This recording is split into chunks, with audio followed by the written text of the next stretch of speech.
എന്ന് സ്ഥിരീകരണം നടത്തുക എന്നതാണ് ഏറ്റവും പ്രധാനപ്പെട്ടത്. അതുകൊണ്ട് തന്നെ ഇതുമായി ബന്ധപ്പെട്ട പ്രവർത്തനങ്ങൾ മുന്നോട്ട് കൊണ്ടുപോകും, ഏകോപിപ്പിക്കും എന്ന് ജനറൽ പറയുമ്പോഴും ഇത് എങ്ങനെയാണ് ഈ കാലാവസ്ഥ പ്രതികൂലമായിരിക്കുന്ന ഒരു സാഹചര്യത്തിൽ ഇതിനെ തരണം ചെയ്ത് മുന്നോട്ട് കൊണ്ടുപോകുക എന്നുള്ളത് ഏറെ വെല്ലുവിളി നിറഞ്ഞതും ഒരു ചോദ്യചിഹ്നവുമായി നിലനിൽക്കുകയാണ്. രണ്ടാമത്തെ പ്രശ്നം, ഈ ട്രക്കിനുള്ളിൽ അർജുൻ ഉണ്ടോ എന്ന് ഉറപ്പിക്കാൻ ഇതുവരെയും ഈ റഡാർ സംവിധാനങ്ങൾക്കോ മറ്റ് ഡ്രോൺ സംവിധാനങ്ങൾക്കോ സാധിച്ചിട്ടില്ല എന്നുള്ളതാണ് ഏറെ ആശങ്കയ്ക്ക് വഴിവെക്കുന്നത്. അതുകൊണ്ട് തന്നെയായിരിക്കാം ഒരുപക്ഷെ ഇത്തരത്തിൽ ഈ ഒരു മിഷൻ താമസിക്കുന്നതിനുള്ള ഏറ്റവും പ്രധാനപ്പെട്ട കാര്യം. ഈ അതുകൊണ്ട് തന്നെ ഇവർ കൂടിയാലോചനകൾക്ക് ശേഷമേ ഈ കാര്യത്തിൽ തീരുമാനത്തിലെത്തൂ. അതായത് ജോസഫ്, ഈ ട്രക്ക് കണ്ടെത്തിയിട്ടുണ്ട് എന്ന് പറയുന്നു. ട്രക്ക് ഇവിടെയാണ് കിടക്കുന്നത്, അത് തലകീഴായി കിടക്കുന്നു എന്നൊക്കെയാണ് വിവരങ്ങൾ നമ്മൾ മനസ്സിലാക്കുന്നത്. ട്രക്കിനുള്ളിൽ അർജുൻ ഉണ്ടെങ്കിൽ മാത്രമേ ഈ ട്രക്ക് ഉയർത്തൂ എന്നുള്ളതാണോ? അല്ലാത്ത പക്ഷം ട്രക്ക് ഇപ്പോൾ പൊടുതനെ ഉയർത്താനുള്ളൊരു തീരുമാനം എടുക്കില്ലേ?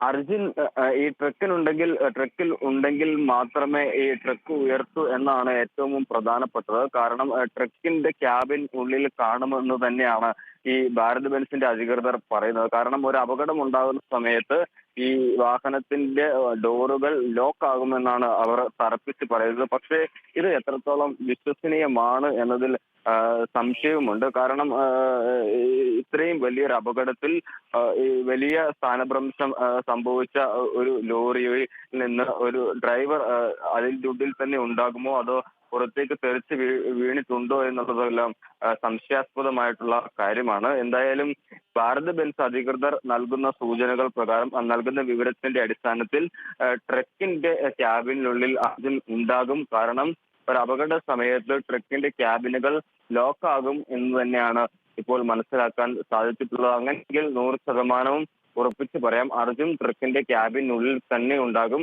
മറ്റ്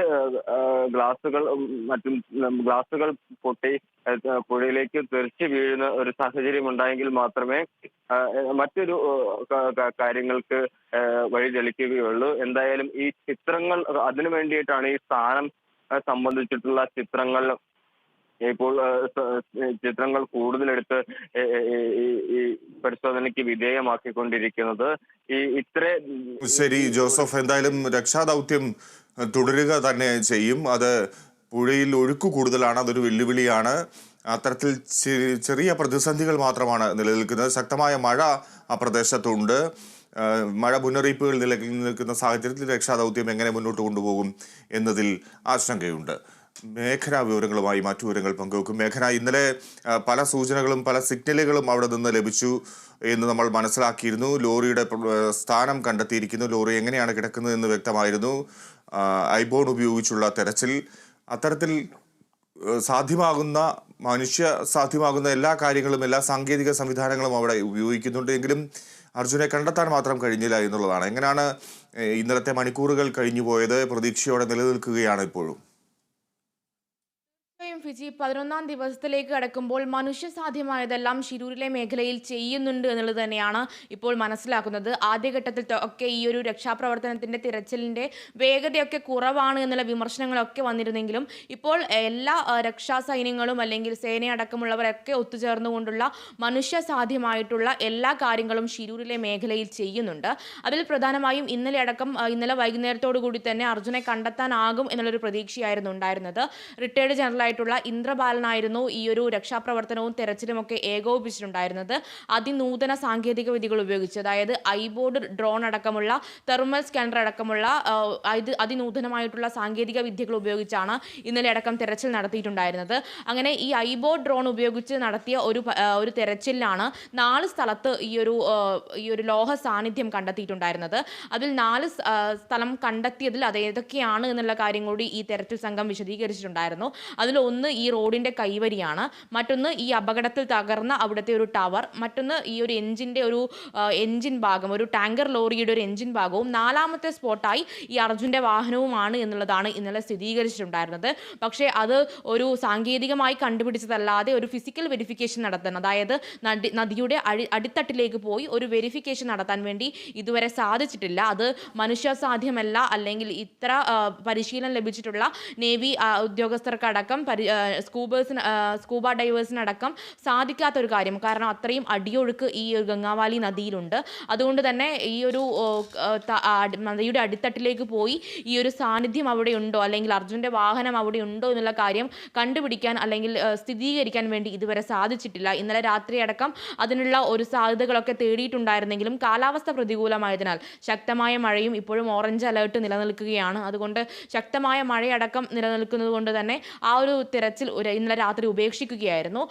കൂടാതെ മറ്റൊരു സാധ്യത ഈ ഒരു തെരച്ചിൽ സംഘം തേടുന്നത് ഈ അർജുൻ ഈ അപകടം നടക്കുന്ന സമയത്ത് വാഹനത്തിൽ തന്നെ ഉണ്ടായിരുന്നു എന്നുള്ളൊരു സംശയമാണ്. ഒരു പ്രദേശവാസികളടക്കം പറയുന്നത് 4 പേർ ഈ ലക്ഷ്മണന്റെ ചായക്കട, ഈ അപകടത്തിൽ തകർന്ന ലക്ഷ്മണന്റെ ചായക്കടയിൽ 4 പേർ ആ സമയത്ത്, ദുരന്തം നടക്കുന്ന സമയത്ത് ഉണ്ടായിരുന്നു എന്നുള്ളതാണ്. ഇതിൽ 4ാമത്തെ വ്യക്തിയായി അർജുൻ അവിടെ ചായ കുടിക്കാൻ എത്തിയിട്ടുണ്ടോ എന്നുള്ള കാര്യമാണ് ഇപ്പോൾ നോക്കുന്നത്. അതുകൊണ്ട് തന്നെ ഇന്ന് സമാന്തരമായി ഈ ലക്ഷ്മണന്റെ ചായക്കട നിന്ന സ്ഥലത്തുകൂടി ഒരു പരിശോധന നടത്തുന്നുണ്ട്. മണ്ണുമാറ്റി യന്ത്രം ഉപയോഗിച്ചുകൊണ്ടുള്ള, ബൂം എക്സ്കവലേറ്റർ ഉപയോഗിച്ചുകൊണ്ടുള്ള പരിശോധനകൾ നടക്കുന്നുണ്ട്. അവിടെ ഏതെങ്കിലും തരത്തിൽ ഈ ദുരന്തം ഉണ്ടാകുമ്പോൾ അർജുൻ വാഹനത്തിൽ നിന്ന് ഇറങ്ങി ഈ ചായ കുടിക്കാനെങ്ങാനും പുറത്തിറങ്ങിയിട്ടുണ്ടോ എന്നുള്ള കാര്യമാണ് ഇപ്പോൾ സ്ഥിരീകരിക്കുന്നത്. അതുകൊണ്ട് സ്കൂബ ഡൈവേഴ്സ് പുഴയിൽ ഇറങ്ങാനുള്ള ഒരു ശ്രമം നടക്കുന്നതിനോടൊപ്പം തന്നെ സമാന്തരമായി ഈ ഭാഗത്തുകൂടി പരിശോധന നടക്കുന്നുണ്ട്. ശരി മേഘന. അർജുന് വേണ്ടിയുള്ള കാത്തിരിപ്പ്, പ്രതീക്ഷ തുടരുകയാണ്.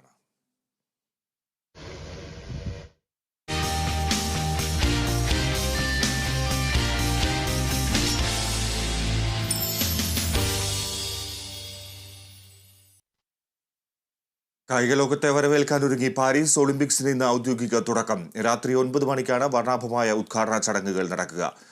വിവരങ്ങളുമായി കമലേഷ് തെക്കേക്കാട് ചേരുന്നു. കമലേഷ്, ലോകം പാരീസിലേക്ക് ഉറ്റുനോക്കുകയാണ് ഉദ്ഘാടന ചടങ്ങുകൾ കാണാൻ. എത്രമാത്രം വർണ്ണങ്ങൾ ഒളിപ്പിച്ച്, കൗതുകങ്ങൾ ഒളിപ്പിച്ചായിരിക്കും ഈ ചടങ്ങ് സംഘടിപ്പിക്കുക? എന്തൊക്കെയാണ് കാണാനിരിക്കുന്ന വിശേഷങ്ങൾ? വിജി, എന്തൊക്കെയാണ് എന്നുള്ളത് കണ്ടു തന്നെ അറിയണം എന്നേ നമുക്കിപ്പോൾ പറയാൻ കഴിയൂ. ഒരു